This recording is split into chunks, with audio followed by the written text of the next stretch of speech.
Okay, तो हम यहाँ से आगे शुरू करते हैं जहाँ से हमने छोड़ा था। तो हमारे पास ये क्वेश्चन आई थी और हम इस क्वेश्चन को हैंडल करना चाह रहे हैं। हम देखें ये एक सम है और एक इनफिनिट सम है। तो सम को हम अगर रिड्यूस करना चाहें नॉन सम में, तो हम क्या करते होते हैं, हमेशा इनर प्रोडक्ट लेते होते हैं with some kind of gate vector जो कि नॉन होता है। तो I will take inner product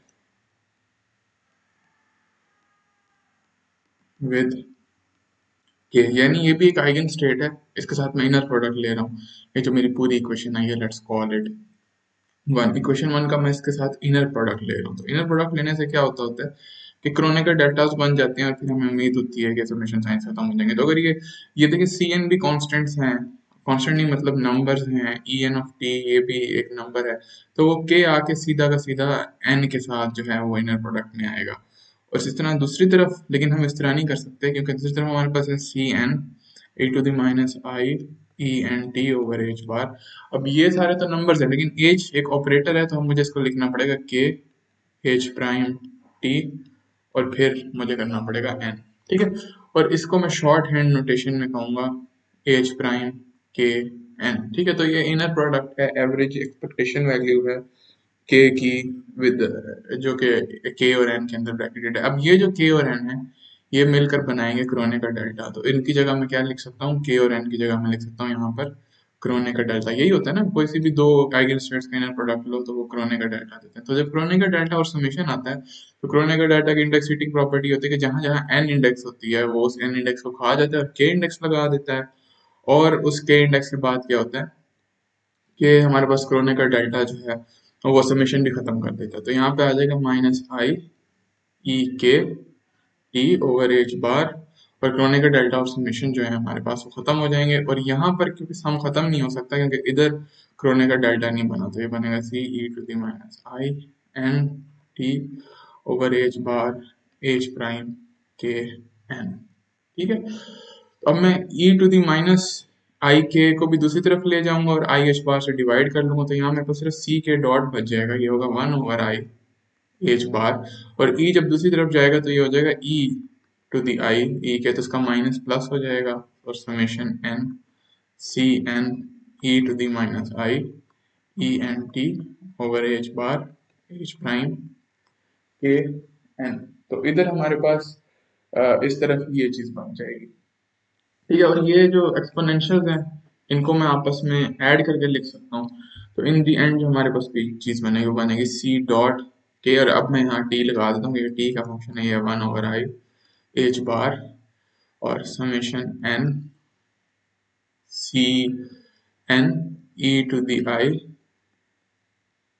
E to the I K minus E N T, क्योंकि वो ऐड हो गया ना तो आई बाहर निकाल लूंगा मैं, और ई के माइनस ई एन हो जाएगा ये, तो ई टू दी आई के ई N E K minus E N T over H bar, और यहाँ मेरे पास आ जाएगा एच प्राइम के एन।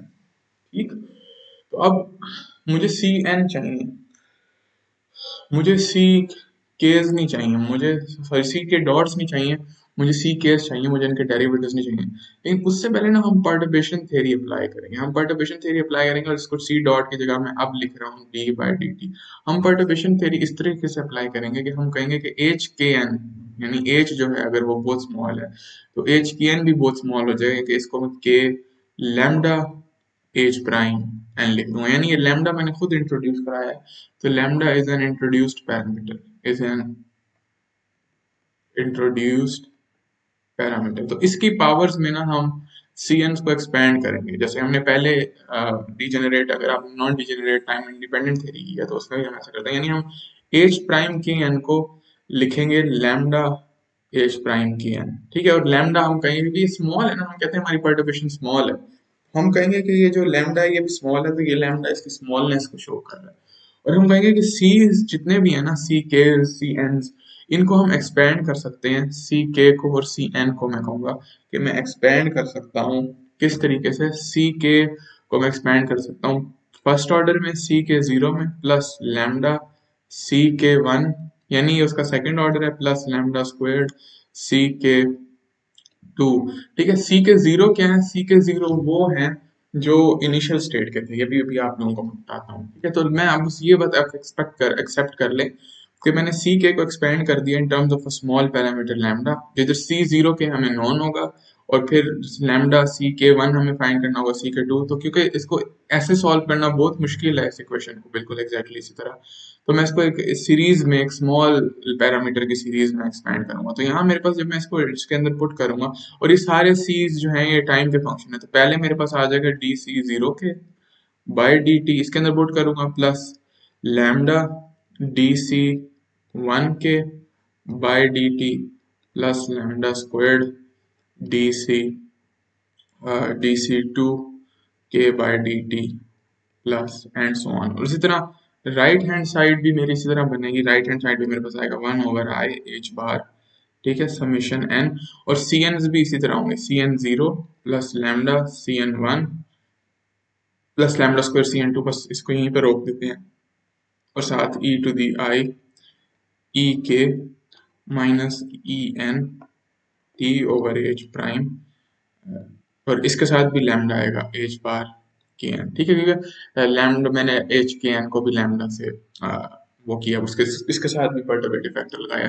तो इधर देखिए मेरे पास ये बन जाएगा one over I H bar, ठीक है, समेशन एन, और पहली टर्म मेरे पास आएगी lambda H prime K N C N of zero, ये एच प्राइम के एन को ना मैं अंदर मल्टीप्लाई करूँ, lambda H prime K N C N of zero plus lambda square H prime K N C N of one plus and so on, और ये E का factor साथ रहेगा E to the plus I E K minus E N T over H bar, ठीक है।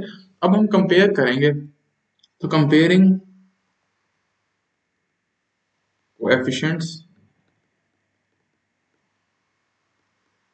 Of lambda, ठीक है, यानी लैम्डा के डिफरेंट पावर्स के हम कोफिशिएंट्स कंपेयर करेंगे। तो देखिए लैम्डा की जो जीरोथ पावर है वो इधर आ रही है, लेकिन इधर कोई भी ऐसी टर्म नहीं है जो लैम्डा की जीरोथ पावर है। पहली टर्म भी जो है वो लैम्डा की वन पावर के साथ आ रही है, दूसरी टर्म लैम्डा की स्क्वायर पावर के साथ आ रही है।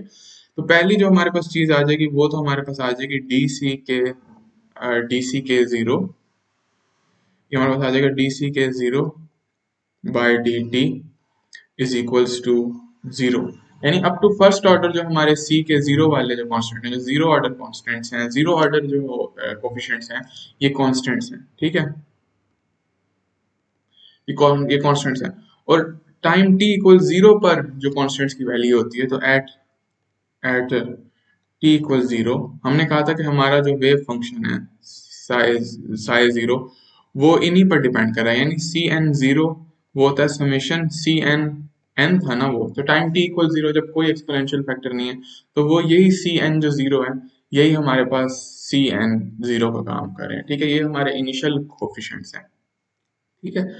तो ये हमारे पास इनिशियल कोफिशिएंट्स आ गए, और इसके बाद अब मैं लैम्डा की फर्स्ट पावर कंपेयर करूँ, तो ये यहाँ पे आएगा D C K one by D T, तो ये मेरे पास बनेगा D C K one by D T is equal to summation, और समेशन में मेरे पास आएगा one over I H bar, one over I H bar, और समेशन समेशन आएगी साथ, और H K N prime C N zero E to the I E K minus E N T over H bar, ठीक है ना। तो मैंने इस वाली टर्म में ये वाली चीज मल्टीप्लाई की है, तो वो लैम्डा के कोफिशिएंट्स को दोनों तरफ कंपेयर किया, इधर लैम्डा का ये कोफिशिएंट था, इधर ये पूरी समेशन के साथ लैम्डा का ये कोफिशिएंट था, इसके साथ ये भी आ गया। तो ये हमारे पास इस तरीके से आ जाएगा। और अब हम कहें कि अगर हमारी इनिशियल स्टेट, तो if initial state is an eigenstate, if initial state is an eigenstate I, कि अगर सिस्टम जो है वो इनिशियली एक आइगन स्टेट I से शुरू होता है, ठीक है, यानी वो सुपरपोजिशन ऑफ स्टेट नहीं है, ये सिर्फ इसमें इनिशियली एक स्टेट आती है I, ठीक है। तो इसमें हमारे पास सी एन कोफिशिएंट क्या हो जाएगा, तो हमारे पास जो कोफिशिएंट होगा सी एन जीरो, जो कोफिशिएंट होगा वो सिर्फ होगा क्रोनेकर एन आई, ठीक है, यानी वो सिर्फ आई वाला कोफिशिएंट वन होगा, और सिर्फ आई के लिए पूरी की पूरी इनिशियल स्टेट आई है ना, तो सिर्फ आई स्टेट के लिए वन होगा when n is equal to I. C N जो होगा वो वन के बराबर होगा, वन के बराबर होगा if n is not equal to I. C N जो होगा वो जीरो के बराबर होगा, क्योंकि इनिशियल स्टेट हमारी आई है ना, तो हम चाहते हैं कि कोई भी और सी एन ना बचे, सिर्फ जो सी एन आई वाला सी एन है वो बचे और वो वन के बराबर हो। तो इसलिए सी एन जीरो को मैं लिख सकता हूँ कि क्रोनेकर एन आई है, तो इसकी जगह मैं क्रोनेकर एन आई पुट कर दूंगा डी सी के वन। तो ये फर्स्ट ऑर्डर करेक्शन हमारी परटर्बेशन में ये आ रही है, one over I H bar summation N H prime K N, और सी एन ऑफ आई की जगह मैं लिख दूंगा क्रोनेकर एन आई और E to the I E K minus E N T over H bar. ठीक है, और क्रोनेकर की हम वही इंडेक्स फिटिंग प्रॉपर्टी यूज करेंगे, जहां जहां एन है समेशन खत्म हो जाएगी, वहां वहां आई आ जाएगा। तो ये हमारे पास आ जाता है D C K one by D T is equal to one over I H bar, और समेशन खत्म हो जाएगी, ये आ जाएगा एच प्राइम के आई और एच प्राइम के आई E to the I E K minus E I T over H bar. ठीक है, और अब मुझे डी सी के अगर सिर्फ चाहिए तो मैं दोनों तरफ इंटीग्रेट कर दूंगा।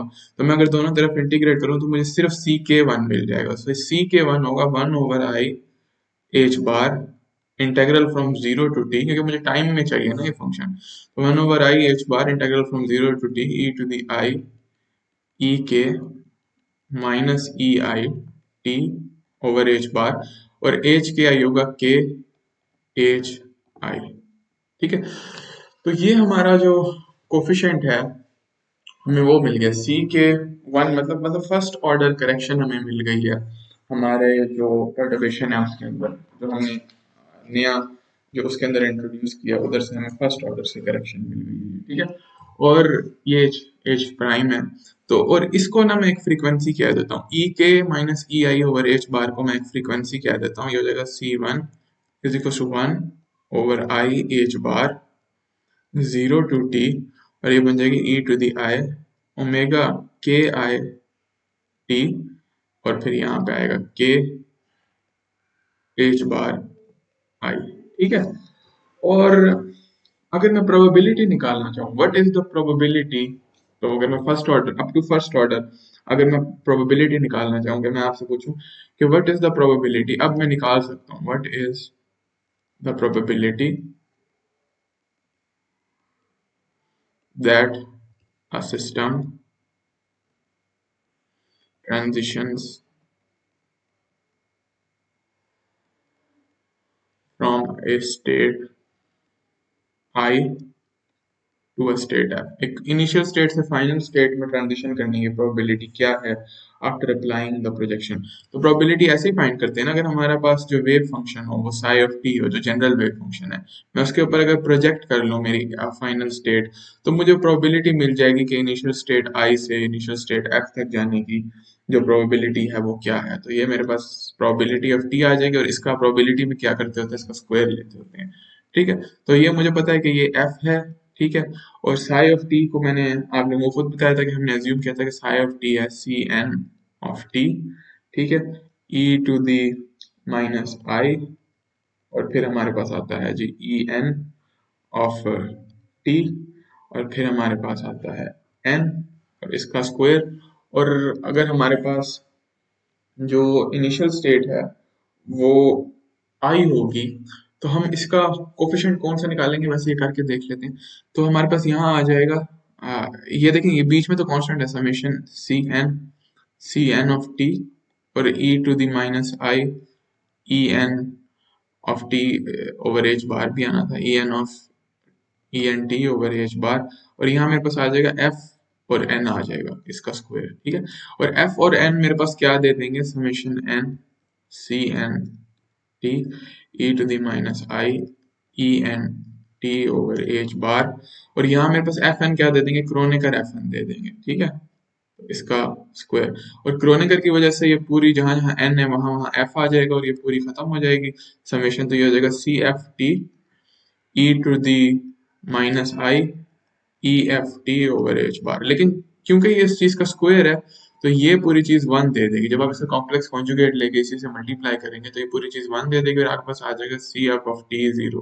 ठीक है, यानी किसी इनिशियल स्टेट से किसी फाइनल स्टेट में जाने का जो तरीका है वो ये है कि आप उसका वाला कोफिशिएंट फाइंड कर लें और उसका आप एफ कोफिशिएंट फाइंड कर लें। और के कोफिशिएंट फाइंड करना हमने सीख लिया। देखिए K coefficient up to first order जो है वो C K one over I H bar इस चीज के बराबर आता है। तो इसी चीज का अगर हम स्क्वायर ले लें तो हम जिस चीज के पीछे थे शुरू से कि what is the probability transition from a state F to a state I, तो जहां जहां इधर हमने के डाला हुआ है तो इसी को मैं कॉपी करके इधर लिखता हूँ।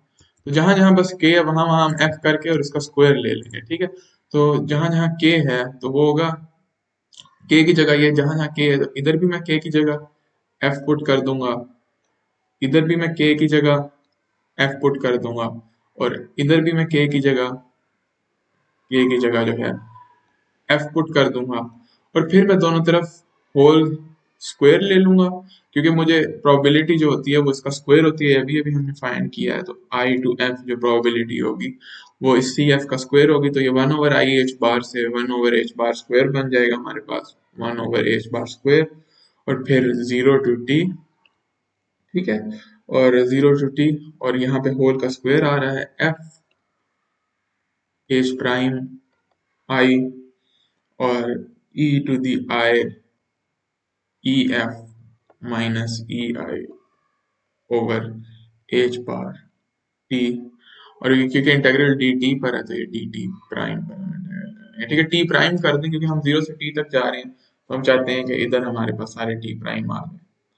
ठीक है, तो मुझे इंटीग्रल के साथ लिखना चाहिए था डी टी। ठीक है, और क्योंकि हम इंटीग्रल भी जीरो से टी तक जा रहा है तो मिक्स ना हो जाए इसलिए डी टी को टी प्राइम कह देते हैं इंटीग्रल के अंदर। तो ये ही सारा कुछ जो हमने करना था ये हमें मिल गया। तो this is the formula to calculate the probability of transition from an initial eigen state I to a final eigen state F.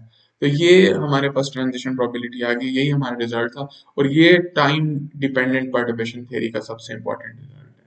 तो थैंक यू फॉर वॉचिंग, और अगर इसके बाद मैंने जो वीडियो बनाई उसके अंदर हम कोई प्रॉब्लम भी कर लेंगे।